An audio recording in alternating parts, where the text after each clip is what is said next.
사람이 게으름을 피우는 건 이유가 있대요. 그것은 본능적으로 자기 몸의 에너지를 아끼려고 그러는 거래요. 그래서 진화론을 믿고 연구하는 심리학자들은 게으름을 칭찬한대요. 게으름 덕분에 몸과 마음의 힘을 아껴서 자기를 지키는 거라네요. 그래서 인류가 멸종하지 않고 지금까지 온 세계에 퍼지고 수가 늘어난 거랍니다. 게을렀던 조상에게 감사해야 할까요?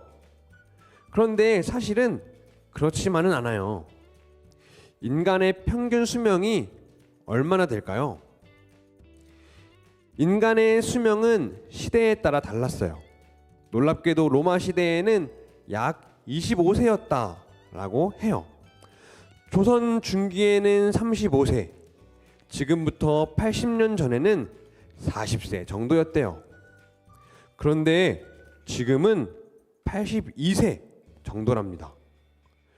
왜 그럴까요? 사람의 수명이 어떻게 늘어날 수 있었을까요? 부지런히 의학을 연구해온 사람들이 있었기 때문이에요. 또 많은 사람들이 열심히 연구하고 일해서 편리한 문명을 일구었기 때문이지요. 인류가 번성하고 살기 좋은 세상을 누리게 된 것은 게으름이 아니라 오히려 부지런함 때문이 아닐까요? 개미들이 줄지어 걸어가고 있어요. 잘록한 허리에 자기 몸보다 몇 배나 크고 무거운 짐을 지고 부지런히 걷고 있어요. 개미는 정말 작은 곤충이죠.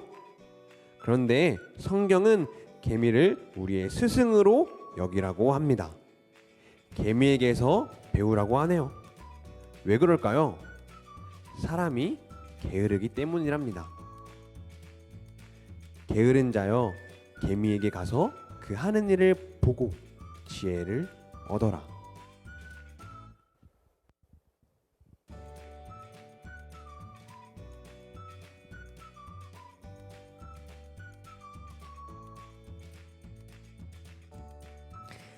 게으름을 바꾸는 시간 15분.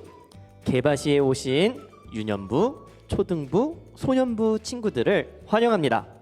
전도사님, 혹시 전도사님은 곤충 중에서 어떤 곤충을 제일 좋아하나요?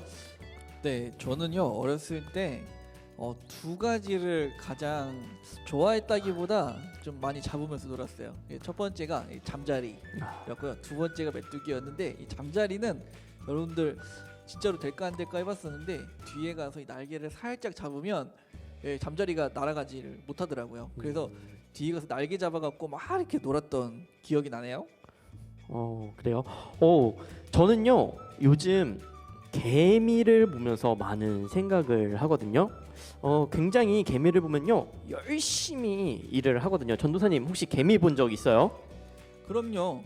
개미 종류도 여러 가지잖아요. 여왕개미도 본 적이 있고요. 또 불개미도 본 적이 있고 일개미도 일하는 걸 봤는데 제가 정말 신기한 경험을 한 적이 있어요. 이 개미가 한두 마리도 아니고 굉장히 많은 개미들이 줄을 지어서 쭉 무언가를 들고 가는 거예요. 이게 처음 봐서 너무 신기했어요.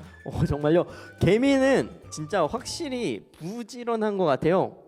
그런 이야기 있잖아요. 그 동화에 개미와 배짱이. 네, 개미는 미래를 위해서, 겨울을 위해서 착실하게 계획하고 열심히 일을 해요. 그리고 음식을 모으던 개미가 있는 반면에 배짱이가 있는데 배짱이는 개미와 다르게 겨울을 대비하지도 않고 그냥 따뜻한 계절 동안에는 계속 막 노래 부르면서 띵까띵까 이렇게 시간을 헛되게 보내죠. 그러다가 시간이 지나서 겨울이 왔을 때 배짱이는 겨울을 준비하지 않았으니 겨울 내내 배고파했고 개미는 잘 준비해서 음식들을 통해서 겨울을 잘 보낼 수 있었던 것 같아요. 네. 맞아요. 그래서 특별히 우리가 오늘 배울 내용은요. 이 3장 개미에게 배워요예요. 전도사님께서 말씀해 주신 것처럼 이 개미의 특징이 있어요. 미리 생각하고 대비한다는 것인데 춥지 않을 때 열심히 일하죠. 왜냐하면 추운 겨울에는 양식을 구할 수가 없기 때문이에요. 그것은 개미가 지혜롭다는 거예요. 우리는 개미를 보고 미래를 생각하고 대비하는 지혜가 있어야겠네요. 또 그렇게 부지런히 준비하는 삶을 살아야겠어요. 근데 전도사님 지금 밖에 비가 오나 봐요. 어떡하죠? 전도사님 우산 혹시 챙겨 보셨어요? 저는 우산을 안 챙겨왔거든요. 네, 좀 빌려주세요. 생각보다 비가 많이 오네요. 비가 오기 전에 미리미리 우산을 챙겨놓는 게 필요하더라고요. 그래서 비가 많이 올 것을 대비해서 준비하는 자세가 필요해요. 이게 분명히 일기예보나 뉴스를 보면 이제 비가 올 거라라고 이제 얘기를 해줬는데 또 이렇게 많이 올 거라고 예상하지 못했거나 또 그날의 날씨들을 체크하지 못했는 경우, 이런 경우 이제 비가 올 때 우산을 또 사러 가면 너무 비싸잖아요. 그러니까 미리미리 좀 이렇게 일기예보를 보면 준비하면 좋을 것 같아요. 역시 전도사님. 네. 다음부터는 저도 전도사님처럼 뉴스를 잘 보고 대비를 해야 될 것 같아요.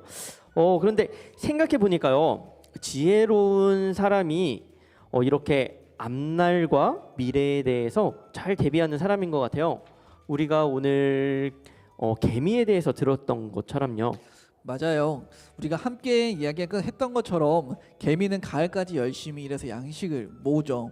그리고 추운 겨울 양식을 구할 수 없을 때를 미리 대비해요. 이 게으른 사람은요, 미래를 생각하지 않아요. 앞날을 생각하지 않는다라는 거예요. 그래서 지금 당장 현재에 필요한 것들만 생각해요. 이게 게으른 사람의 특징이에요. 부지런한 사람은 미래를 내다보고 또 앞날을 생각하며 준비해요. 이 어려운 때를 미리 준비하는 거죠. 정말 그런 것 같아요. 앞날을 생각할 수 있는 지혜, 그리고 그 때를 준비하며 대비하는 자세가 필요한 것 같아요. 우리 열린교회 친구들이요, 그런 친구들이 되었으면 좋겠어요. 맞아요. 그리고 지혜로운 사람은요, 절대로 게으르지 않아요. 지혜로운 사람은 하나님이 기뻐하시는 것이 무엇인지를 깨닫고 그 깨달은 대로 살아가는 사람이기 때문이에요. 그렇기 때문에 이 지혜로운 사람은 게으르게 살아갈 수가 없는 것 같아요. 게으른 사람을 항상 하나님을 기쁘시게 하고자 하는 마음으로 살거든요. 지혜로운 사람이 말이에요. 하나님이 기뻐하시는 일을 통해 부지런히 살고 하나님께서 기뻐하실 생각을 하면서 항상 열심히 살기 때문에 그 삶은 항상 부지런한 삶을 살아갈 수밖에 없어요. 맞아요. 저도 이번 주에 하나님께서 기뻐하실 것을 생각하면서 한 주를 게으르지 않고 미래와 앞날을 준비하고 생각하면서 열심히 살아야 할 것 같아요. 그러니까 하루하루가 확실히 보람차고 뿌듯하게 될 것 같아요. 하나님께서 원래 창조하신 모습의 마음으로 살아갈 수 있었던 것 같아요. 우리 열린교회 친구들도요, 그렇게 지혜로운 친구들이 되어서 하나님께서 원하시는 모습대로 게으르지 않고 부지런하게, 그리고 앞날을 준비하면서 살아가는 친구들이 되었으면 좋겠어요. 참. 그리고 전도사님께서 말씀해 주시 않으신 개미의 또 다른 특징 하나가 있어요. 그런 게 있어요? 뭐예요? 알려주세요. 이 바로 개미는요, 누가 보든지 보지 않든지 무엇에는 열심히 일한다는 거예요. 누가 보고 있지 않아도, 누가 감시하지 않아도 그 개미는 자신이 해야 될 일이 무엇인지 알고 열심히 일해요.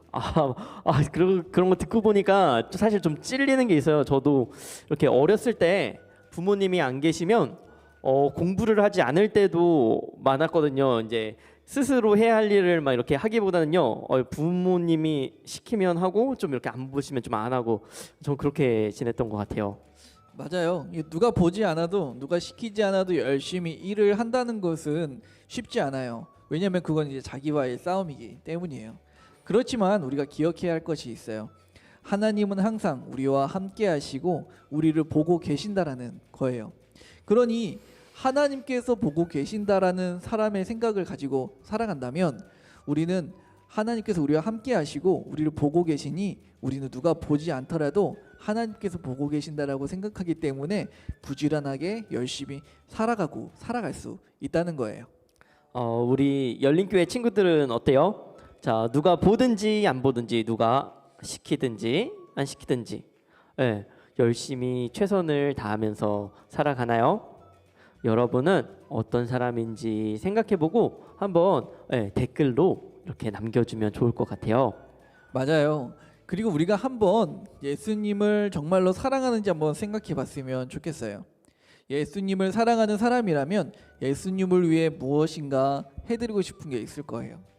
우리가 아주 좋아하는 친구 혹은 우리가 아주 사랑하는 가족에게는 우리가 무엇이라도 해주고 싶은 마음들이 있잖아요. 오늘 우리가 예수님을 위해서 부지런하게 할 수 있는 것이 무엇인지 한번 생각해보고 또 여러분들도 그것에 대해서 댓글을 달아주었으면 좋겠어요. 게으르지 않고 앞날을 준비하며 하나님께서 기뻐하시는 일에 예수님을 위해 마음을 쏟는 지혜롭고 부지런히 살아가는 우리 친구들이 되었으면 좋겠어요. 맞아요. 자, 이제 우리도 마무리할 시간이 되었는데요. 그럼 오늘 우리 이렇게 개발실 한번 마치도록 해볼까요? 네. 우리 다음 주에 다시 만나도록 해요. 안녕. 안녕.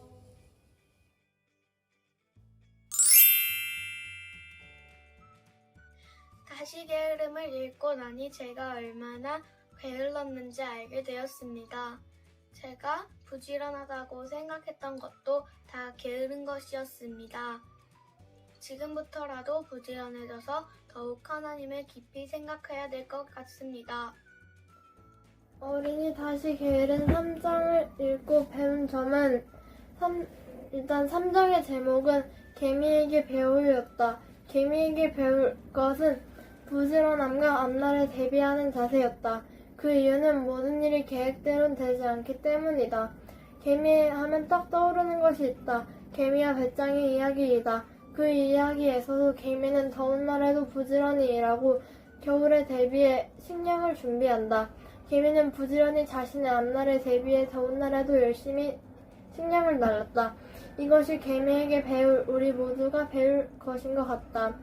또한 게으른 사람은 더 편해 보이고 즐거울 것 같아 보였는데 그런 것이 아니었다. 사실은 게으른 사람은 늘 쫓기며 살고 부지런한 사람은 늘 앞서간다는 것이다. 여기서 내가 느낀 점은 그 작은 개미에게도 많은 배울 것이 있구나라는 것과 게으른 사람과 부지런한 사람의 차이를 몸소 느낀 것 같았다는 것이다. 이 부분에서 내가 실천할 점은 일단 이 책의 주제인 것처럼 게으름에 반대되는 행동인 부지런함을 기억하고 실천하는 것인 것 같다. 내 경우에는 게으름이라고 하면 미루는 것이 가장 많은 것 같은데 미루는 대신에 개미처럼 먼저 부지런히 일하고 또 개미처럼 앞날에 대비할 수 있도록 하나님을 사랑해 지혜로운 자가 되고 어려울 때를 대비해 생각하고 그것을 실천할 것인 것 같다. 마지막으로 게으른 사람은 늘 쫓기며 살고 부지런한 사람은 늘 앞서간다는 것을 기억하는 것이 좋겠다. 계속 부지런하다 보면 게으름을 피우고 싶을 때가 생기는데 그 순간마다 이 말을 기억하면 좋을 것 같다.